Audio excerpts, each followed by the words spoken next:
UPSIZE Minnesota and Club Entrepreneur offer you today's panel.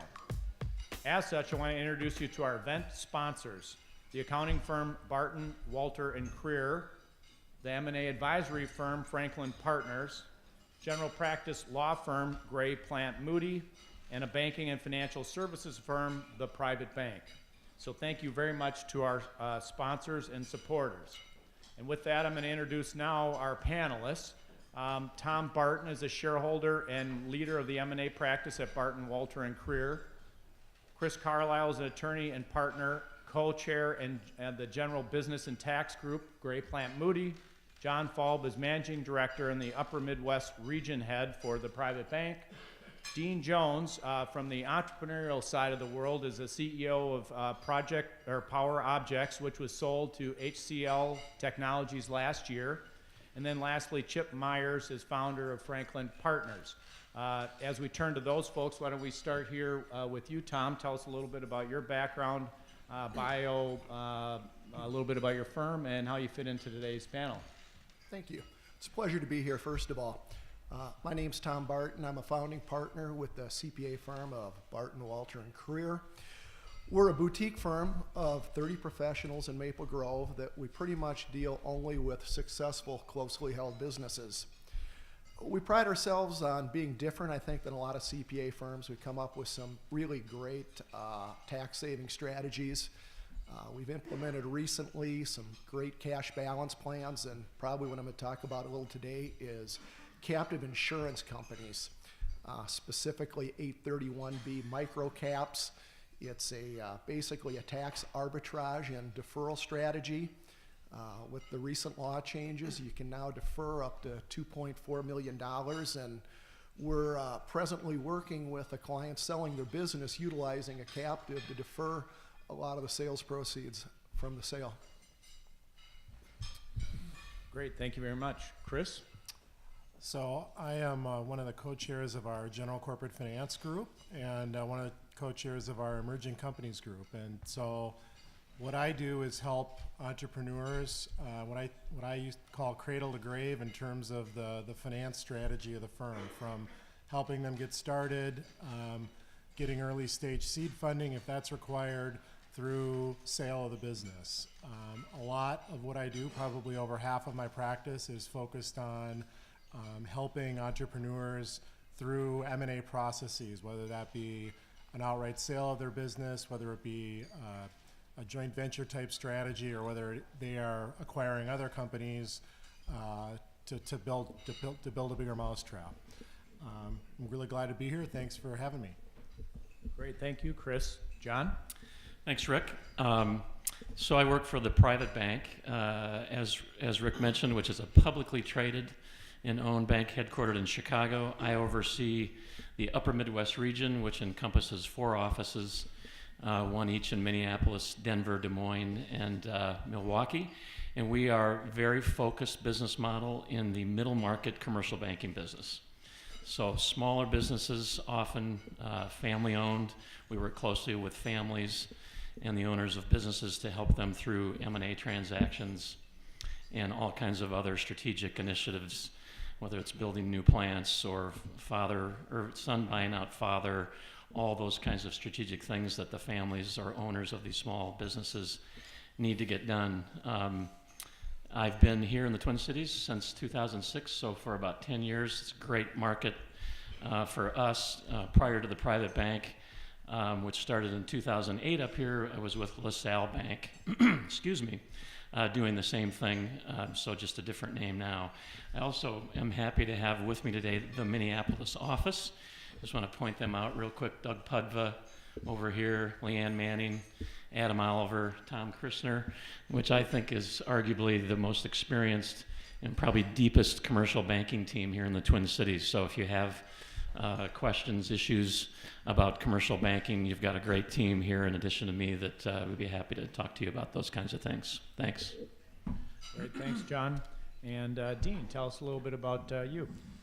Sure. So a quick background on me. I actually study business and I love technology. So when I got out of college, I decided to learn technology. I worked for Anderson Consulting for 3 years and said, this is great, I'm going to start my own business. So I have taken a business from employee number 1, which was myself, to 300 employees. I've taken it from 0 revenue to 41 million in revenue. We had a lot of fun doing it. I now also had the opportunity to go through a sale of a company, and I would be happy to share some of the things that has happened through the journey of growing a company and selling a company. Thank you. Then prior to the event, talked a little bit to Dean about how valuable that perspective is to this conversation. So thanks for participating, Dean. And then Chip has been on some of our panels in the past, and appreciate you coming back and supporting us again. Tell us a little bit about Franklin Partners. Thanks, Rick. Franklin Partners is a specialized M&A boutique specializing in lower middle market companies. In our world, that means companies that have enterprise values under $100 million. We are 5 seasoned business people who have spent most of their careers helping companies grow either in transactions or capital raising sort of functions. Our business is purely mergers and acquisitions, principally sell side. I have a couple of my wonderful partners here with me today. Joe Caruso is sitting right in front of me, and Joel Fisher. Joel, where are you? Over here. We have a lot of fun. We work on a small number of transactions a year. People like Dean. We like to, and there are a couple of our other clients here. We like to say that we start out with business relationships and we make friends. So the M&A process is a long and complex road. It has a lot of ups and downs. We have a lot of fun doing it, and we make a lot of wonderful friends doing it. And I'm happy to participate in this with you today. And then I have to say again, you pointed out his partner Joe Caruso in the front row. Joe and I used to work together back in the late 80s, and we went to the same kind of onboarding meeting, and so I don't know that I've known anybody longer in my business career than Joe Caruso. So anyway, nice to see you, Joe.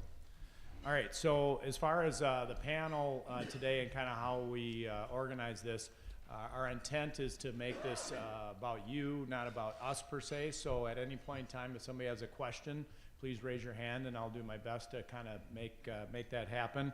I have a list of some questions that I'll start on and kind of go through, but again, if anybody has any questions along the way, please raise your hand and we'll try to get to you.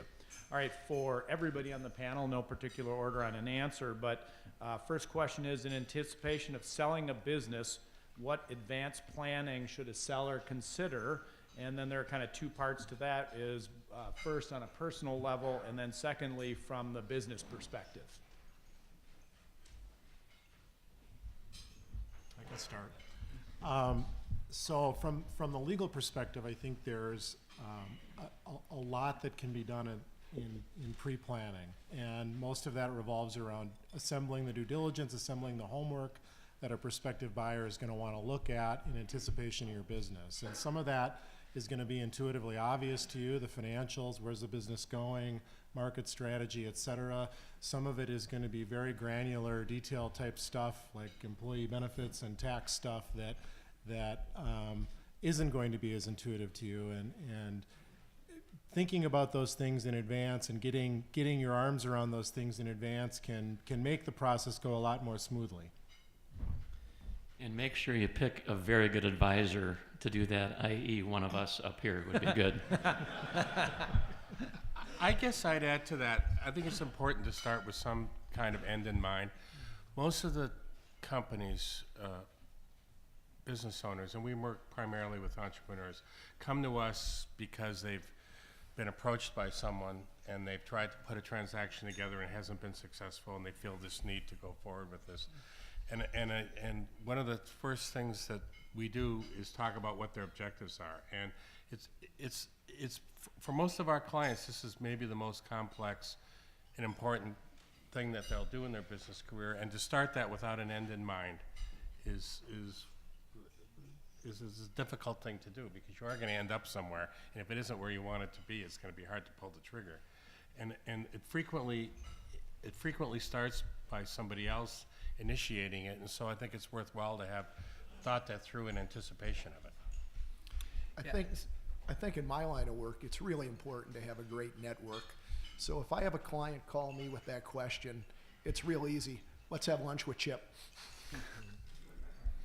Well, to give a plug to Franklin, when I have clients coming to me asking these questions, and he's right, oftentimes it becomes a natural acquirer, whether it be a customer or a supplier or something has made an overture, or you've gotten a call out of the blue, getting people thinking about it. I think one of the things that you really want to be thinking hard about is how do you create a market for your business? It's not oftentimes how entrepreneurs think about it, but how do we get the best value? And more often than not, it is not with going with the natural acquirer that has given you a cold call or said, hey, maybe we should talk about selling the business. A lot more thought needs to be put into it if you want to get maximum value for the business, and talking to folks like Franklin is a way to do that. Yeah, so I would add to that you should be controlling the conversation. My phone would ring every month. Hey, you interested in selling? I could have wasted an enormous amount of time if I entertained these calls. So what we would do is we actually said, here's our game plan. We knew when we wanted to sell, and we took it to Franklin and said, here's what we want to do. We did not entertain any of these offers over the last 2-3 years. So you want to control it. We took it to market instead of just listening to the market say, hey, you want to sell, you want to sell, you want to sell. It would be a waste of time. So, Dean, just to jump on that and take that a little further, when did you think it was the right time to sell? So I think that's going to be personal for everyone, but in my case, I had a certain number I wanted. If I had this much money, I'd be happy. You could say, well, why not keep growing it? Why not keep having fun? So I had a certain size I wanted to take the company to, and a business changes. 50 employees is different than 100, is different than 300. So there's a time when the company will be changing. So in my case, I knew what I wanted for the company. My goal was to continue to grow it. And I don't want to time the market perfectly. I didn't want to wait and say, yeah, maybe we could grow at another 50% next year. I mean, we grew every year over 40%. So did I want to say, yeah, we could do it again next year? At some point, you have to say, I'm at my number, I'm where I wanted to be, and then you engage your banker, your lawyer, and start to work to take the product to market. Okay. So. For the rest of the panelists, that same question from your perspective, you folks, when do you think the right time to sell is? Well, I think Dean said it well. I mean, it really depends on the entrepreneur and the situation. I mean, for family businesses, sometimes it can be a family transition and there's a natural inflection point. Sometimes it can be market driven. Folks see things in the market that they say, okay, I wanna make sure I'm pivoting before that happens. Some folks are very attuned to kind of where their number is, what Dean said. I think, again, the pre-planning, I think, is a key part of the whole process. And I think you hit on a key there, Chris. Different companies, different industries, different macroeconomic factors at play. There were companies that didn't sell that were thinking about it pre-cycle back in 06, 07 that wish they had. And then when things got better, they did.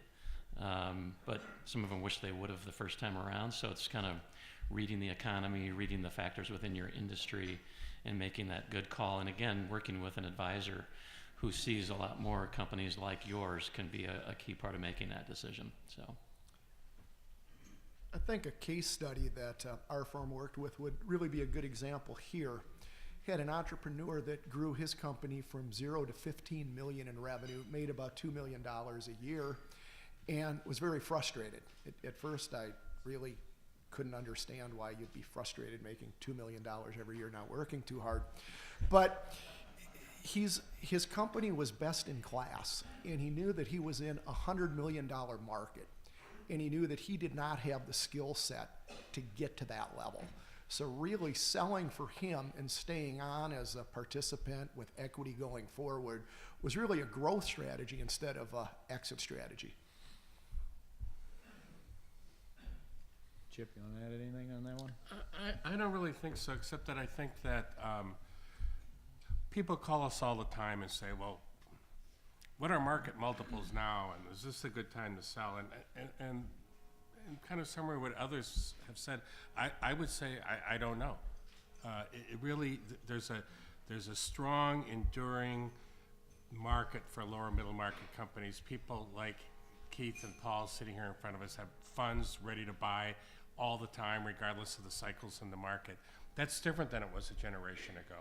So I think it has more to do with your business,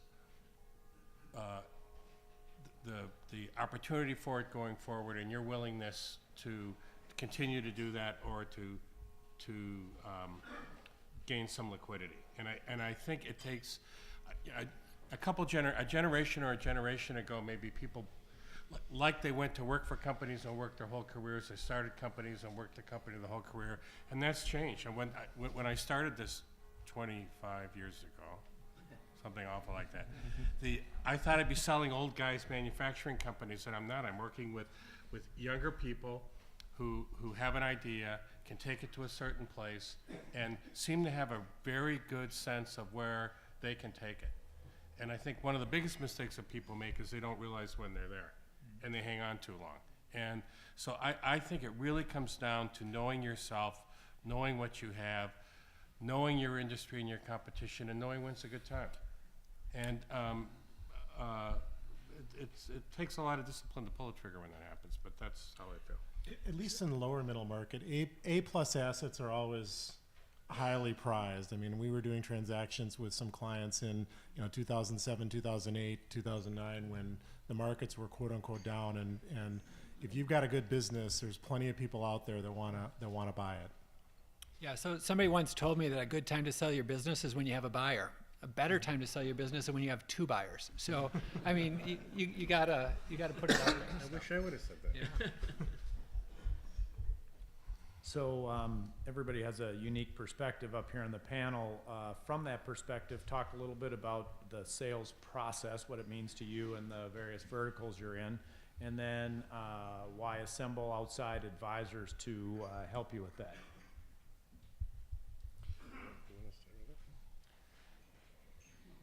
No. Well, maybe I'll start with it. The first part of it is what's the process, and I'm presuming that most of this audience is private companies. So if you think about the stock market, there's rules and there's information that's shared, and there's an ability for investors to evaluate things, and there are comparables, and there's analysts writing reports, and so there's a free exchange of information, and there's at least some expectation of what things are worth. There isn't in the private world. There's no information. Nobody knows about your business. And I would also say it's better that until you're ready to sell, nobody should know too much about your business. And so the process is really about, if you choose to do it this way, is about establishing a market for your company in a very discreet way so that you can obtain what my partner Joe refers to as a market clearing price, a price that should reflect what a mix of buyers with the same information would pay for a business like this. And one never knows what a business is worth to someone. And can I say that when we marketed Dean's company, there were a broad range of it was a very well understood product and market opportunity, but there was still a broad range of values because it was worth more to other people, and we couldn't possibly know that. So the process is about sharing that information with enough people that you can tease that value out. Now, I don't want to stay on too long, but this thing about advisors, the way I look at it is, if you're selling in an environment, in today's environment, the guys on the other team, you have to presume have the A-team all the way along. From the guys making the deals, to the attorneys negotiating the purchase agreement, to the people doing the diligence. People like the gentleman I mentioned hire professional firms to do the financial diligence, professional people to do the market diligence. So, you want to go in there with, one bullet in your pistol, or do you want to go in there with an A-team yourself? And the first deal I worked on, was a little company in Owatonna, and the attorney was a very nice guy from Owatonna, and but he was clueless about how to do a transaction. And I was working by myself, and I really didn't have anybody to confide in. My father was kind of a successful guy in this. I called him up, and I said, you know, it never occurred to me. All my life I'd worked with good attorneys. And it had just never occurred to me that there were bad attorneys out there because I'd never seen one. And so, you know, we got jammed a little bit at the end because we had somebody who couldn't see it coming. And so, I mean, when Joe and I started this, we said, we're not going to work with somebody if they're not well represented, because we can't afford to be on a team that's a B team or a C team. For me, it's a lot of it is I build relationships with clients over a long period of time. I mean, I knew Dean and Jim's partner for the better part of 9 years, and really got to know them and got to know their personalities, got to know their business a little bit. And when it comes time to kind of bring the company to market, you know, hopefully what I can do in that universe is be a little bit of a guide for the journey, help them select the right advisors, the investment bankers, and so on. It you know, goes both ways, Chip. I mean, I think, you know, when I look at successful outcomes for my clients, they have to be advised by the right firm. If they're not, they're again, if they're trying to negotiate it on their own, they're going to be leaving money on the table. That's what I see in the marketplace, and so the hope is that you can help your clients get to the right outcome that they're looking for them and their families. Yeah, with our company, I think we could have done it either way. We actually selected the legal firm first, and then we used the legal firm to help us select our bankers. Now, what you go through is a process of you're really looking for that match, that ongoing, you know, who do you connect with? Because as Chip says, you're assuming you're dealing with A players, so it's really who do you connect with? Who can help you through this ordeal? And I'm not going to say it's easy. Oh, wow, it is great. It was such a fun. We went through this for a year and we had a blast. It's like, it is a stressful time selling your company. And so you want to make sure you're working with people that you're comfortable with, you trust, and you can have those open relationships. So I love the approach we went with. I love the outcome. I love the team we worked with. So it is very important that you work with people you trust. I do believe you can work with your banker and then select a lawyer. I think you could select a lawyer and work with your banker. It's who you have the best relationship with. Now, going forward, we still have a relationship with Chris. We still have a relationship with Chip. We still have a relationship with the accounting firm. We have these relationships ongoing. So, one other just point: no matter who you're hiring, make sure you're hiring somebody where you are going to be an important client to them. Mm-hmm. So there's lots and lots of good law firms out there, but whether an entrepreneurial business that's being sold is a key client to that lawyer is a question, right? Mm-hmm. And there are a lot of good lawyers out there that do all sorts of different things on the corporate finance side. Make sure that it's somebody, investment banking, same thing, accounting, same thing. Folks that want to walk through walls with you, folks that are going to take that call at 12 when, you know, they turn to draft and we need to turn it immediately, that kind of thing. And if you're not a core client to that person, that service provider, it's gonna impact the deal and it's gonna impact the advice you get. Tom, anything from the accounting perspective? Well, I think we probably work more on the front end, making the proper introductions, and then on the back end, working in conjunction with somebody like Chip, making sure the deal is structured right for the best tax outcome possible. I guess one just little different perspective, as a commercial bank, a sell side process is usually bad news for us because we're probably going to get our credit paid off, and a relationship specifically in terms of products and services and advice with the family and so forth can change and sometimes go away. So it's not always a great thing for us, but one advice, a piece of advice I would throw out there on the sell side process is make sure you have your financial house in order.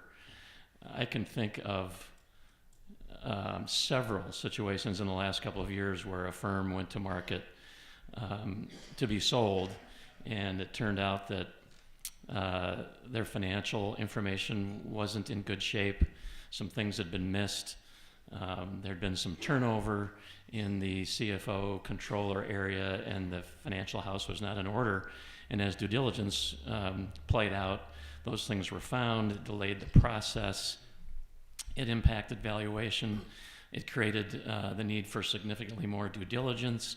It can really have a big effect on your sale process. So having that financial and accounting house in order is very important. So. Great, thanks, John. David? All right. So the question really was, did we know HCL? Did we bring HCL to the table? And the answer is no, we did not. So when we started the process, we all listed all sorts of companies that we would expect to buy us. Here's the people that should be interested in us. And we went after 100 different organizations. So HCL, I don't even think they were in the first round that we went after. So they were a fantastic organization, so we liked the way they dealt with us. Slower than I would have liked. Their organization made decisions slower. We were a 300-person shop. We pause the music, we make a decision, we move forward.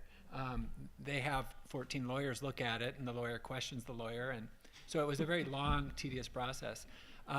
But they were not who I expected to buy us in the beginning. There's 2 other companies that I thought were going to be the ones that were going to acquire us. And am I happy with the outcome? Super happy. It's a great deal. It's a great organization. And we're excited to keep growing the company. Can I ask a follow-up question? Yep. Based on what you just said, you went through 100 people and didn't get a buyer. They were in the second group. And No. they were slow. They were not in the second group. I just don't know if they were on the first initial list of people we were sending out our initial kind of letter of who we are and what offers out there. Here's a company. Anyone in our industry, if they read that letter, they probably knew it was PowerObjects. But this letter went out maybe to 60 different organizations. We had some other meetings and we identified some additional organizations, and that letter went out to multiple people. So my question should be, since a little bit of time went on, you said originally, I have a number in my head, I'll hit that bid, I'll hit that number. Did that change over time? Have you went through these people and as the process went on, there's mentally, walk us through what went in your head. Did you change your own number? Did you increase your valuation? Did you get a little more flexible on terms? No, I probably can't go into all of it in great detail, but we walked from the deal. We said, screw you, we'll grow the company for another 5 years. We're making money, we're growing, we're having a great time. So we walked from the deal at one point and then came back to the table. Some people talked us off the ledge. It was a good thing. Well, I mean, it was a good deal. It was a good thing. I am super happy. The team took us through it. We got through it. There's nothing easy about it. If you think I'm going to sell my company, this is going to be the most exciting time of my life, you're wrong. It's a long ordeal. There's a lot of stress. So did my number change? Maybe a little bit on the upside. Why? We're growing 40%. We're making a bunch of money. So they're going to try to point out dents and scratches on the car before they buy it. And you're either going to think bad of your company, or you're going to be like, no, that's not a dent. Here's why. So we were very passionate about what we were doing. And so I wasn't going to listen to someone tell us we weren't running a good company. And we've done a lot of the things the organization here said. We were prepared financially. We structured the company the way we thought. We cleaned up the books. We paid for audits for the prior 2 years. The numbers were really, really tight. So we were pretty confident in what we could do going forward. The process took so long. We were kind of selling the company on the 2015 numbers. Well, 2015 we hit our numbers, and so now we didn't close until October. So it was a long ordeal, and a lot happens over a 12-month period in a fast-growing company. So. Question here in front. Yeah, this is I always follow to some of the comments that you just made, Dean. So knowing there's so many aspects that we go into selling a business, that with what both Chris and Chip had said, someone approaches you, an entrepreneur is looking to sell their business. How do you set expectations and then set a timeline for how much of their time and effort will have to go into the sale process? Yeah, I think as a benchmark, I always tell clients, it's a 6-month to a year process. I mean, if you're going to do it right, if you're going to start from, as Dean was sort of alluding to, we're going to create a list, we're going to sort of winnow it, and Chip can talk more about that, but I think it's a 6-month to a year process. And a little bit of that depends on, how prepared are they for the market, right? So Someone mentioned, have a good finance person. I mean, how are the finances? Are they in order? Are we able to, having a key CFO or controller or somebody that's going to help on that score, position the firm for market is a key driver in terms of the timing. Anybody else want to chime in on that one? No, hold on, I got one over here. What advice do you have for the senior leadership of the people on the buy side? People who are out trying to do the acquisitions. I think there's two types. There's the financial buyers, the private equity firms and so forth, and they, for the most part, have a very consistent and streamlined process around how they do deals. They have outside advisors, as was mentioned earlier, that help them with diligence. They have deal counsel that they're accustomed to working with. They're accustomed to the transition and the disruption within the business itself. Those processes, in my experience, tend to go a little faster because the buyers sort of understand the process. I think depending on the nature of the enterprise, the strategic buyers tend to be a little bit slower. They tend to have a slower decision-making process. The biz dev group oftentimes will bring a deal to the table, but the operational leaders within the organization are the ones that drive it, and they're not necessarily accustomed to the M&A process, and so that can drag the process out. It can make the lawyering side of things, in particular, a lot more painful because they're going to, as somebody said, the one lawyer looks to the other lawyer and needs to have that triple checked, and that's not how entrepreneurial organizations tend to work. So, I was going to say, having bought companies in a prior life, I think buying companies is a lot harder than selling companies because you have to. Well, you start from a certain perspective of what you're after. My experience is that most people haven't got that entirely thought through, and then you've got to gauge the risk of what you're evaluating, and it's really easy to get enamored with a person or a product or a market opportunity and sort of overlook the risks and other issues involved. And then I think, and I, having done this myself, if you engage with somebody that maybe you initiate and they weren't ready to sell and they don't have an advisor, God, that can go on forever because they have no expectations and are not prepared for it. I would say the single biggest thing I've learned doing this after all these years is that people underestimate how rigorous the process is. And management, well, you heard what Dean said, how much work it is, and they may not feel this way, but we do most of the work. And I do feel that way. We carry most of the water, and we try to ride the roller coaster for our clients, the emotional roller coaster, so that somebody can keep some perspective on what's going on here. But on a buy, if you're a buyer and you're going out to, you call on somebody and say, do you want to sell your company? And you engage with this guy, and he doesn't know what he really wants to do, and he's not prepared, and he has no appreciation for this. I think that's really difficult. So after having done both, I really think frankly, I think it's harder to be a buyer than a seller. What do you think about that? Absolutely. When you're a seller, you know the business top, down. When you're a buyer, you don't know what you don't know about that business. And so from our perspective, our job is to help him understand this in a way that he can come to a rational decision, and hopefully an aggressive rational decision, but a rational decision. So for us, I would say, unlike other people that we've dealt with who are in our position, we look at it as we've got to be really transparent, and we've got to understand our client's business well enough, and we've got to be forthcoming about what the positive and negative things are. And we spend a fair amount of time trying to find out what's wrong with this deal, because we've got to anticipate how we're going to present that and when we're going to present that and what should be said. Because it certainly doesn't do any good to go into diligence and get, jammed. And all anybody thinks is that you've been disingenuous. And that's about the worst relationship you could have in a sales situation.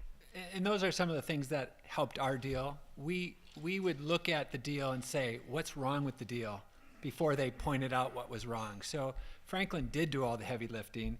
They showed us our own numbers in ways we never looked at them. Why? We just said, are we growing? Are we making money? Are we, so we had a certain way we looked at the numbers, and they taught us a whole nother way that the buyer is going to look at the numbers. The buyer is going to poke and prod and look underneath the covers.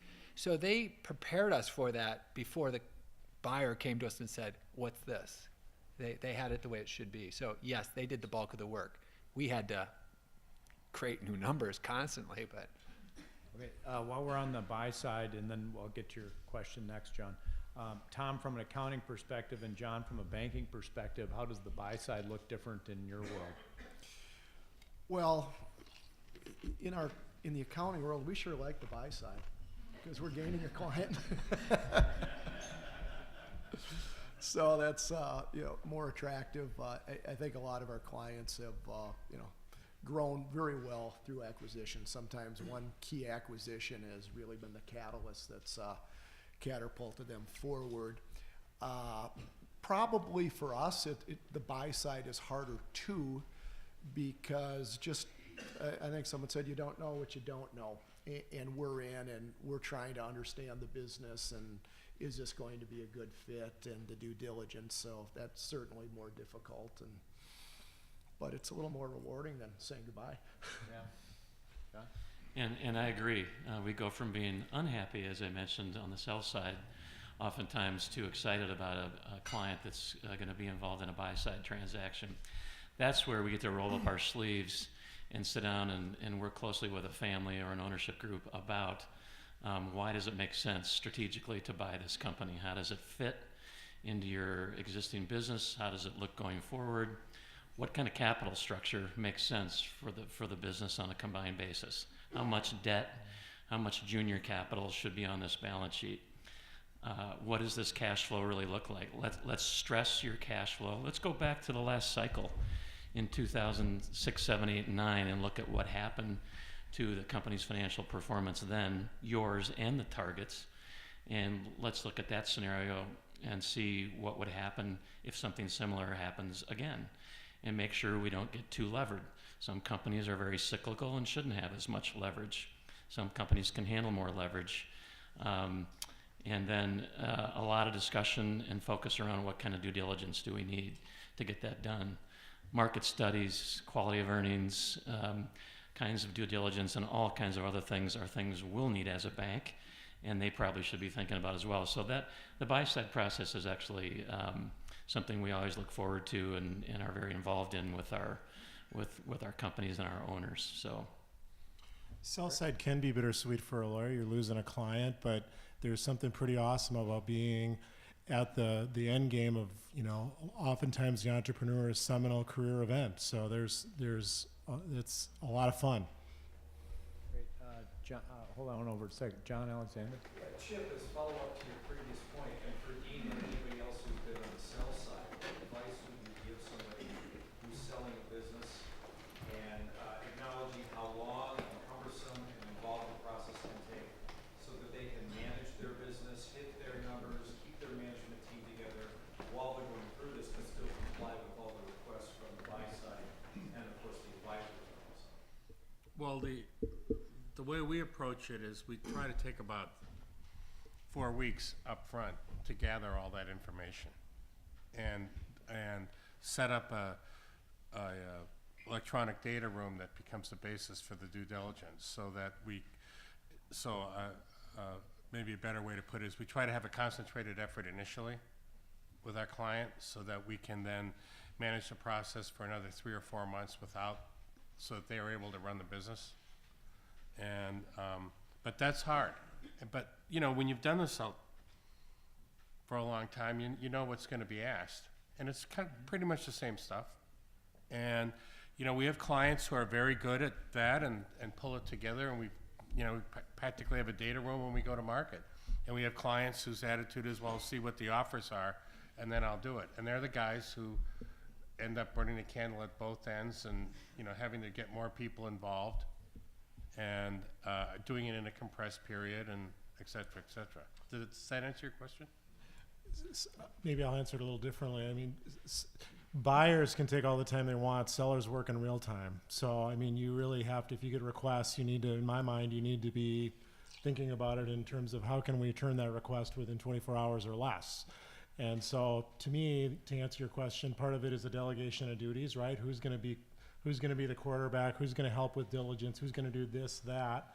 But then the other element of it is Chip said, burning the candle at both ends. There's going to be a little bit of that in every deal, and owners need to be making critical decisions in real time sometimes, and that's just kind of part of the game, and they need to do that in their free time while they're running the business and perform. And the business needs to keep performing while you're doing that.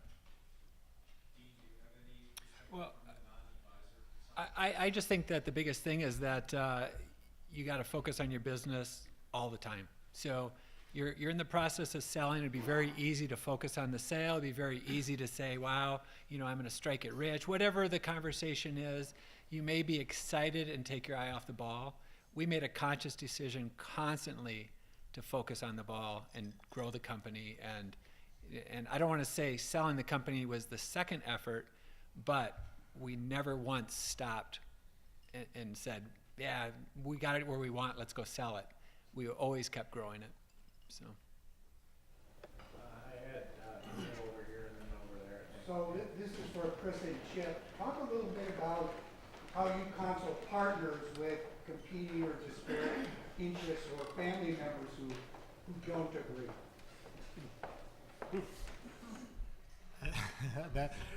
That's a great one. I think there's sort of there's a lot of layers to that question. I think one at the high end of it is, well, what if you have partners or family members that have a different opinion on whether you should sell or not? And the answer to that question, I think, is, well, get on the same page before you start any sort of process, because it's a recipe for disaster, or it can be a recipe for disaster. I think the managing of expectations in terms of what the value of the business is, that can also be an issue with different partners. And I think a lot of that is just communication and making sure people are making a careful decision and that they're on the same page before they go to market. Yeah, there's probably two aspects to that. One is how we manage that before we take the engagement, and that's maybe beyond the scope of this conversation. But we have walked away from things because we didn't think we could get everybody on the same page. But it's not infrequent. There are always a couple of things that happen, and I think each of us, and I have 4 partners, and we all have a little bit different style, and each of us handles this differently. We try very hard to get close to at least the main person. But frequently, we're in a situation where there's a employee who's a key employee, maybe a president or a COO, and this happens to me every year. It happens to you frequently. Who says, well, somewhere in the 11th hour, I can think of about 10 of them running through my head right now. Well, they'll never get this deal done if I don't go along with it. Don't you think I should get something for it? That sort of conversation. And I'm always curious about why they would talk to me about that, because who do they think I'm working for? And I don't know, maybe Joe, you'd answer it differently, but I have generally found that I'm just real straightforward with the person about that. And I have been known, I just want to look around the room here for a minute, to walk a guy out into my office and say, look, this is the way this works. And I've explained to people, the golden rule, he who has the gold rules, what he stands to get from this. There was one where it was owned by a private equity firm where we're selling it to another private equity firm. The CEO said, well, we're working on the management presentation. He said, well, why should I try hard for this? And I had to explain to him what could be in this for him. And the company's been sold since then. The guy's made a few $1 million. So, I was right. But everyone's different, and you just sort of, I personally have found the best way to do it is to just be real direct with the person. But frankly, it's challenging. We have had a number of clients who right up front by carving out a section of proceeds from the deal for the management team and incentive for them to continue on with the business. And so there's lots of different ways of doing that. This is a way of dealing with that inherited deal. But I think my favorite one was the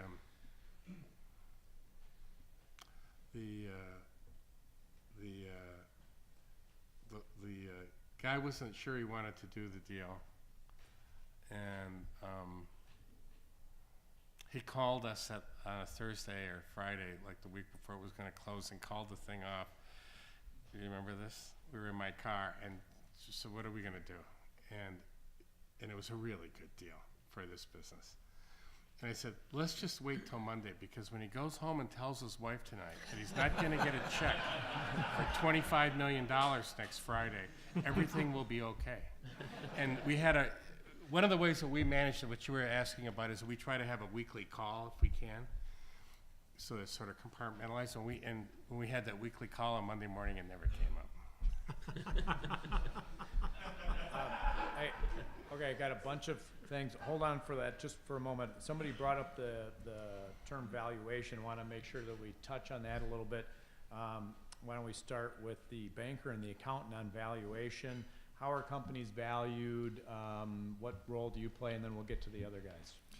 Well, I think what we see is the less add backs, the bigger the price. When we look at Okay, slow down. I think there'd be a lot of people here that maybe that's an important thing. So say that one more time. I think the less the add backs, the bigger the price. Maybe that sounds a little counterintuitive, but when we see a financial statement and the owner says, well, we got to add my country club dues back, this expense, $150,000 of travel, etc., it just isn't clean. It might seem like a good idea at the time, but it really seems to affect the valuation as opposed to really clean books and doing it the right way in the large valuations that we see. John? And I would agree. I think most of the transactional work that we see is all based on cash flow. It's all multiple of some form of cash flow, EBITDA. And very true, Tom, that less add backs just makes it easier. But at the same time, let's have a credible number. Let's have a number that does make sense, is very defensible, and represents the firm's history on a cash flow basis, and also have, it's hockey season here in Minnesota, but let's not have a hockey stick in terms of your projections that all of a sudden, after years and years of this, we're going to do this. That never goes well. That kind of waters down the process, doesn't make a lot of sense. So I'd just say be thoughtful, be credible, and have good defensible numbers that will be used for that valuation and that multiple. Well, I guess I'd say there's sort of two fundamental things here. There's a financial valuation, which you could think of as it's an asset and it provides a certain return, and the market requires a certain return, or your investors require a certain returns, and there's a mathematical equation, and you can take into account certain levels of risk, and you can get to what that's worth. The easiest example of that I can think of is that when I was a young man, I tried to buy that tunnel that runs between Detroit and Canada. I forget what it's called. The Windsor Tunnel came up for sale, and I really thought I had it, nailed. And I mean, you think about it, it's an annuity. And I think that you didn't have to maintain it. I think that you got a stipend from somebody to do it. And but an insurance company outbid us, and they bought it because their cost of funds were lower, and so they could put a higher valuation on that annuity stream. So that's one side. The other side might be a company I looked at recently that makes a very innovative, high margin, proprietary product. And the financial valuation, annuity valuation might be here, but in the hands of somebody who has a distribution to quadruple the sales in 2 years, the valuation's here. So that gets back to it's in the eyes of the buyer. So when people say to me, well, what kind of multiples are companies selling for? I say all over the place. It's depends on what it is. The wonderful thing about lower middle market companies is they're always pretty unique. They're entrepreneurs who have started them. They're guys who, for one reason or another couldn't work like us, couldn't work for a big corporation, had to figure out some way to make a living, found some little crack in the sidewalk, figured out how to do it better than anyone else. And how do you value that, you know? It's unique. Every one of them's unique. And so it's a challenge. I think it's kind of an interesting question because we did not put a value on our company. The buyers did. So we looked at what the different buyers were willing to pay, and we said, we'll take that buyer. So, and it's not necessarily the one with the most money. We had certain things that we wanted, i.e. we wanted to be PowerObjects after the deal. That was kind of a big deal for us. And two of the buyers were willing to say PowerObjects, an HCL company, and the other one was going to leave us PowerObjects also. So you might have an idea what you think it's worth. Doesn't mean the market's going to give it, and they might give you more. Chris, anything on valuation you want to Well, one sort of comment on ad backs. I mean, you can't have it both ways on ad backs. I had a client about a year ago we sold, and one of the positions they took is that, you know, they didn't need the founders. They didn't need a couple of these founders to run the business, and then later on in the process, well, you really, you know, you kind of need to, you know, and then we added back their salaries, which were pretty significant, and then they came back later in the process, and, oh, you probably need us to be on a consultative basis, da-da-da-da.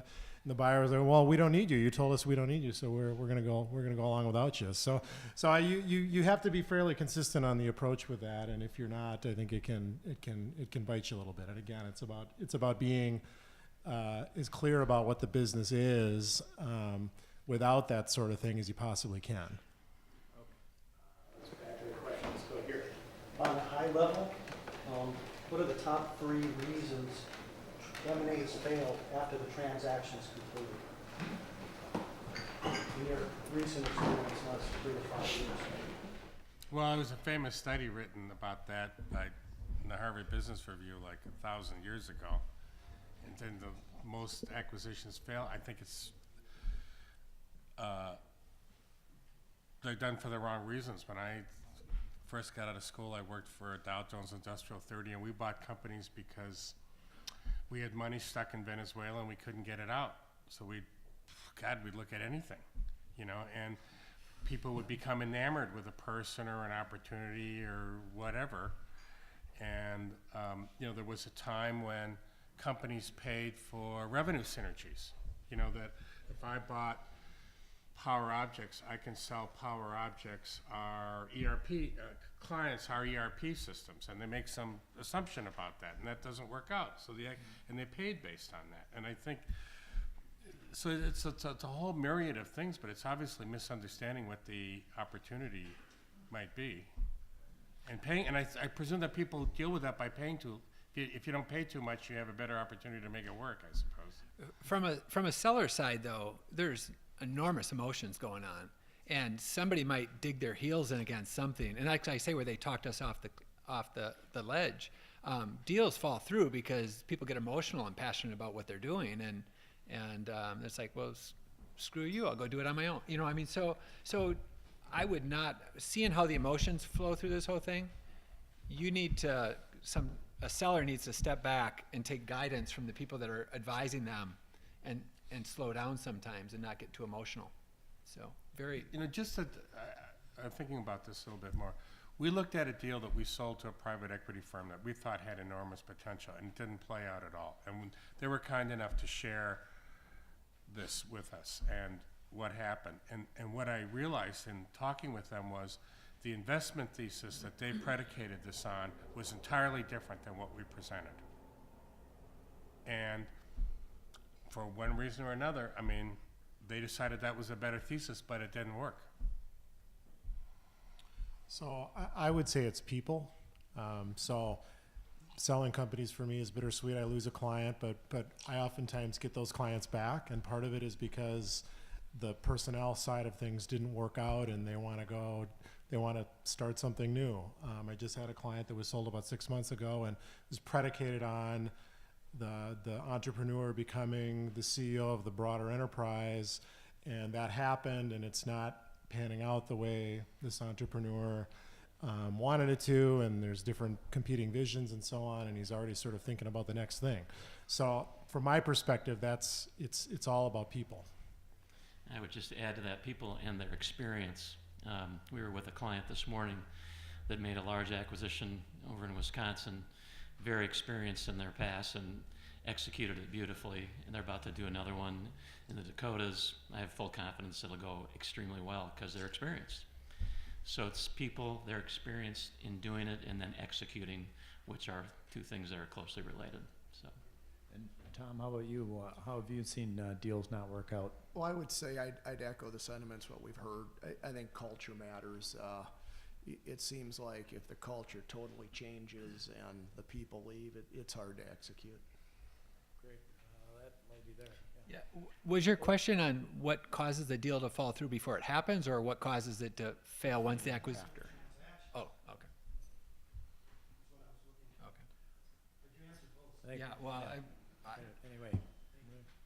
You know, once the cat is out of the bag, per se, what are some of the best ways to actually protect the seller's internal assets, human capital, and data? don't let the cat out of the bag. Yes. You know, in the years I've been doing this, I've seen the cat let out of the bag very few times. You know, people, there isn't a proposal I've made where somebody hasn't said, well, we're a really small industry, and as soon as we hire you, everybody will know. And I can't think of when that's occurred. It really depends on how you know, that's part of our job, is to make sure that doesn't happen. I was just going to say, it's managing the process as best you can. I mean, as you progress, employees start learning about it, et cetera. I mean, it becomes more and more difficult to manage it a little bit, but it's all about managing it, managing the process. Question over here. Dean, when did you tell your employees? We still haven't told. No, I'm just kidding. No. So Jim and I were the main owners of the company. So Jim and I were the ones to make all the decisions. We had all the controlling power. And we did not start bringing people in until very far into the process. And the first person obviously you bring in is the CFO. You got to generate numbers as you get into it more and more. But I would guess we were 6, 7, 8 months into it before the CFO was even brought into it. And employees did not know until the morning it happened. I would say, well, we're a professional service firm. I mean, they just did not know until the documents were all signed and done deal. I would guess out of the entire company, maybe 6 people knew prior to the transaction being done. So, yeah. Over here. When's the right time to sell? I can't hear. What the question was, when's the right time to sell? Revisiting that, I'll speak louder. From my perspective, you sold at the right time because you were still passionate about the business. From a buy-side perspective, I look at the thing that destroys value more than anything else is dispassionate leadership. But it's kind of counterintuitive to sell when you're on the top and feeling good. So how do you advise your clients to be looking at selling when they're still having fun? Or am I wrong? Well, in my point of view, we controlled the transaction. We did not entertain all these offers to be acquired. So literally, I'd get a call every month. You know, we want to buy you, want to buy you. We just didn't entertain it because it wasn't. So there wasn't a matter of them selling me on, hey, now's a good time to go sell. Now's a good time to sell. I knew it was time to sell, and then we went to the market with it. We got the people we trusted to help us sell the company, because I don't know how to sell a company. I know how to run a professional service firm. So we went to experts in the industry to guide us through that process. And I tend to believe that every process is a little different. I think ours was longer. I think our company was really ready to sell, meaning we focused on our books, we focused on our numbers, we focused on profit, we focused on growth. We focused on what we thought our buyers wanted. And so no one convinced us, now's the time to sell, Dean. You got to go to market. It's like, no, we went to market when we were ready. The key drivers, the management and ownership don't necessarily need to be tied, right? In Dean's case, they were, right? The key drivers of the business on the operational side were also the key owners of the business. That's not always the case, right? Oftentimes you have situations where the ownership is disconnected, at least to some degree, from the management and operations of the business, and the folks that might be actually driving the business that are passionate about it and really want to create more value, see the transaction as an opportunity potentially to maybe participate as an owner in the future, but also just as a new direction for the business where the owners were more conservative, wanted to harvest cash, et cetera. You know, the best time to sell if you're after a high value is when the future prospects of the business are really good. Can I tell them? Yeah.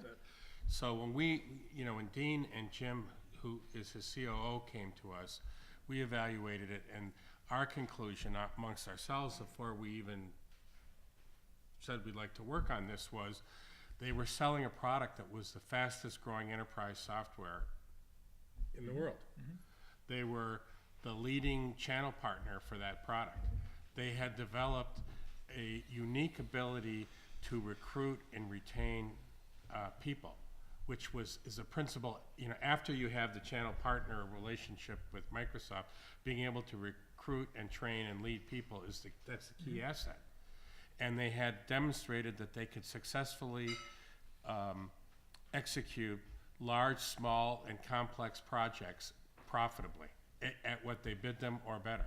So that said to us that there's a clear fundamental path to growth here, and this is an engine that somebody could ride.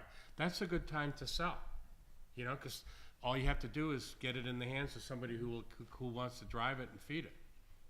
Whereas, if you're having a terrible year and you've had enough, that's a really bad time to sell. It is a question of what it's worth. Nobody will buy it. How do you buy a falling knife, is what they say. I think it's facts and circumstances. My partner, Tony Creer, who's here, we spoke on the way down. He has a client who is not active in the business and is not passionate about the business and doesn't work in the business. And we're probably looking at $3-4 million of income, but the market is valuing his company at $45 million. He has an offer for that. I think the time is right for him to sell. He's not emotionally invested. It's just an investment. But take another client who loves going to work, young, it's growing, passionate about it. Our advice is let's see how much wealth we can get for you outside the business and not everything is tied up inside. In that case, I don't think the time is right. John, when people are sharing their financials with you and you're talking about what bankers talk about behind closed doors, what kind of counsel do you give folks about when is the time right to sell? I think a lot of that has been answered very well up here already. It just has a lot to do with what the family's objectives are and what's going on in their end markets, and is it the right time for them as a family. So I don't really have a lot to add. There's been a lot of good insight given up here already. Over there in the back. Yeah. From the buy side, on a transaction where you've got key personnel that link the value of the company, how do you work the deal to make sure that they stick around or motivated afterwards when they're likely to end up with whole pockets after the transaction? Well, I think Chip alluded to it earlier. I think there's kind of two pieces of it. Keeping them motivated and incentivized through the transaction, and then sort of what happens on the back end of it. And to a large degree, what happens on the back end of it really depends on who the buyer is and what the buyer's vision for them operationally is post-closing. But from the up to the transaction point, there's lots of different things you can do from a compensation perspective to make sure that the right people are aligned, that they're committed. But there's a little bit of a balancing act too, right? You want to make sure that they're committed, but that they're going to stay with the enterprise, and that they're not, they're getting the right balance of compensation for what they're doing. But I mean, we've seen buyers have retention escrows and things to keep people close. I guess tied to that, what percentage are tied to earnouts when the deals you see, and how often do owners stay around, and then is there a probability of success of that actually happening? I've heard multiple stories from other people I know that are selling companies. Our deal does have an earnout associated with it. Okay, so the question is what is our number? What did we have to have? Well, the amount I took off the table day one was my number. The amount I sandbagged for what we could do year one is sweet, I'll take that. Year two, yep, I'll have that too, thank you. And year three, I don't really care. No, I just, so yes, I think there's more and more earnouts. I have heard horror stories. I was just in Seattle last week, and someone was telling me that the company, friend sold the company, and it was all tied to earnouts, and they just made it so you couldn't, there's no way you'd ever make your earnout. We happen to have a great buyer. They're leaving us in charge. They're letting us make decisions. They're letting us do a lot of stuff. Now, is it different? Sure. 110,000 employee organization's different than a 300. We no longer can just pause the music and make a decision. So, but every seller is going to have to make that decision. Is that the right price? And, you know, in our case, it sure was.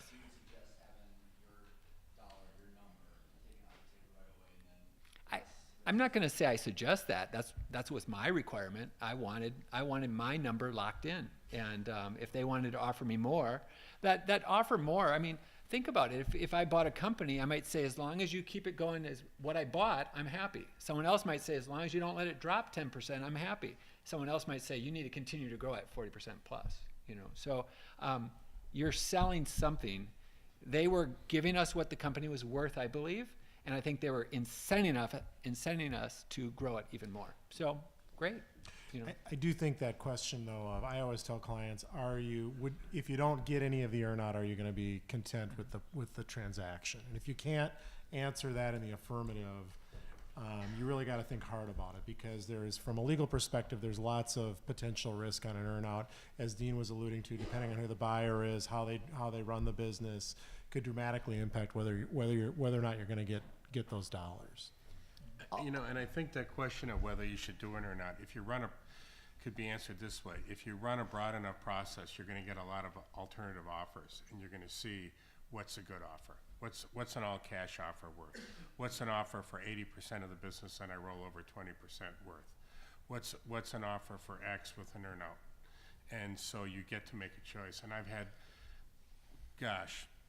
we've had many clients who said, I would never do a deal with a private equity firm, who've done it and done really well, because they like the guys, they looked at their 20% rollover as a better investment than putting it in the stock market. I've had guys who have taken earnouts and done fabulously well, and I really have only had that one deal that we worked on a number of years ago where the earnout didn't work out, and that was, frankly, our client's fault. I'll throw a little compliment here to Franklin. We're presently working on a deal together.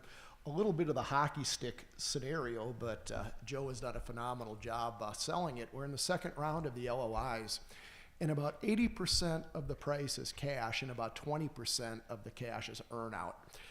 I think it's a stretch number that we hit that EBITDA, and they did a really good job, Franklin. They went back and renegotiated the earnout based on revenue. It's a lot easier to hit a revenue bogey than it is an EBITDA number. Anything on the earnout side, John? We see it a lot. We see it a lot as part of financing transactions, both private equity and otherwise. It helps. It's a strip of junior capital that helps bring together an overall financing transaction. So, and it's a good form of incentive to keep management engaged and ownership that's rolling that equity or debt engaged. And so we see it a lot for, I think, all the right reasons typically. Just my 2 cents worth on that at Venture Fund that I was a part of. Our best deal was a deal where, kind of like Dean mentioned, we took what we wanted off the table, had a 3-year earnout, but that was a software company, and getting acceptance on the software took a little bit of period of time, so we did it on orders, not on acceptance, because of that lead time. We thought they could play games, and we ended up hitting virtually all 3 years of the numbers and ended up almost doubling what the price tag was for the business. So be careful. I agree with everybody what they're saying, and earnout's a great way to make the deal look like what you want, but be careful of the terms and make sure you protect yourself. Kind of getting to the finish line, one last question from the audience. I got a couple things I'd wrap up here. Neil, we already gave you one, so unless you want to pay extra. No, I'm kidding. Okay, so we got a handful of minutes here.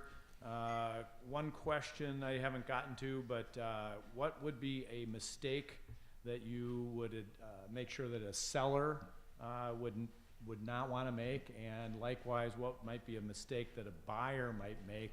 Just kind of a quick answer off the cuff to that question.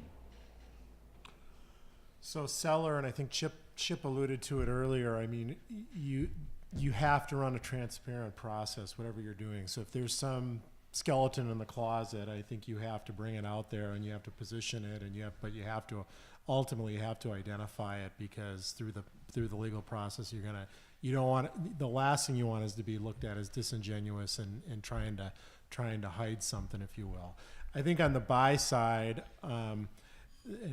actually running through this on a deal right now, be very, very careful about repositioning the price based on diligence discoveries. You can if you really want to do the deal, because you can very well kill a deal that way. You can put a seller, seller's leverage position is to walk on those type of things, and I think it better be important enough for them to kill the deal, because it very well could. I think the Twin Cities just has an absolute plethora of really, really good investment bankers, but not everybody is a really good investment banker. And what we see a lot is overpromising and under-delivering. If somebody comes in with a multiple that's too good to be true, it usually is. And I think you got to be a little bit leery of the reputation of who you're doing business with. I would say from a sell side, the biggest mistake you could make would be not attempting to do it on your own, I should say. So engage people that are experts in the field. So if you think you're going to get a phone call from someone that wants to buy your company, you're going to sell it over a phone call, you're crazy. And your best bet is to take it to the experts, let them sell the company, you keep running your business. And on the sell side, just repeating something I said before, just have your financial house in order. Be squeaky clean. Make sure your numbers are scrubbed and absolutely clean and ready to go. On the buy side, peel that onion. Dig deep, find out what's out there, and make sure you know what you're getting yourself into.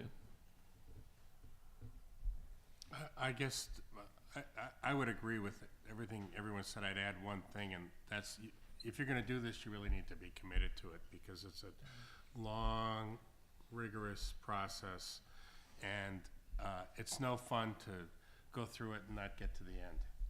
And it's also damaging to the value of your business to not be successful at this.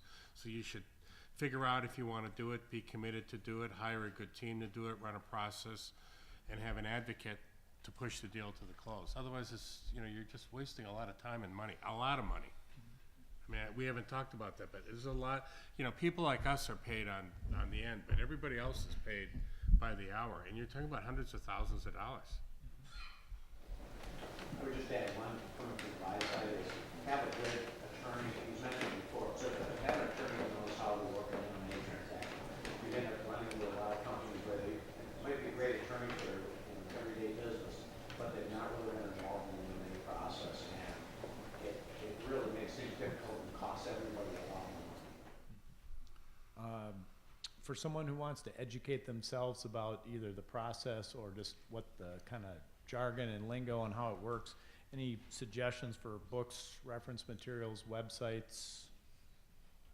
Short of calling you, is there anything they can do just to get up the curve get up the curve themselves? A lot of folks who are used to doing things themselves, is there a way they can just kind of get a certain base level of knowledge on the topic? Is there a Donald Trump joke in here? Yeah. No joke. No politics. Okay, you think about that. While you're doing that, last thing would be closing thoughts. Anything you want to leave the audience with? No particular order. I would just probably reiterate what Chip said. If you're interested, you need the right experts and to run a process. You can't go it alone. I know from time to time clients have asked myself, will you sell your business for me? Absolutely not.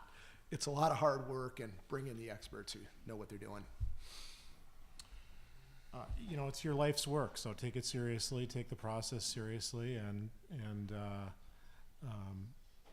do everything you can to have a good outcome. Kind of going back to have a good advisor that can help you know what's going on in the marketplace. The M&A market, the capital markets, the syndication market have all changed dramatically from just the end of the calendar year. So what happened in 2015 is very old news. Multiples have changed. We just had our capital markets people up from Chicago yesterday talking to a company that thought it was going to sell itself for $250 million. They're $100 million below that. And even now, what they want to do, the markets are completely different. So be talking to the right people who can keep you up to breast of what's going on out there. I would say do what you do best. So we hired Franklin Partners, Gray Plant Moody. They know how to sell a company. Jim and I know how to run a professional service firm. We brought in experts to help us sell it. We continue to run our company. So do what you do best. And I guess I would add to that, pick people you trust, people you can connect with. You're going to spend a lot of time with them. You're going to trust their judgment. Everything they do is going to reflect on you. So pick people who you think their value and the way they present themselves is consistent with the way you want to be presented and represented. Okay, thank you. And thank you all for coming. Thank you to our panelists.